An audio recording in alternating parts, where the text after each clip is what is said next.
மெய்யே உன் பொன்னடிகள் கண்டின்று வீடுற்றேன் உய்ய என் உள்ளத்துள் ஓங்காரமாய் நின்ற மெய்யா விமலா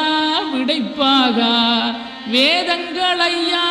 என ஓங்கி ஆழ்ந்த கன்ற நுண்ணியனே வெய்யாய் தனியாய் இயமான நாம் விமலாம் பொய்யாய் இணையெல்லாம் போயகல வந்தருளி மெய்ஞானமாகி மிளிர்கின்ற மெய்யுடரே எஞ்ஞானமில்லாதேன் இன்பப் பெருமானே அஞ்ஞானம் தன்னை அகல்விக்கும் நல்லறிவே ஆக்கமழகிருதி இல்லாய் அனைத்துலகும் ஆக்குவாய் காப்பாய் அளிப்பாய் அருள் தருவாய்.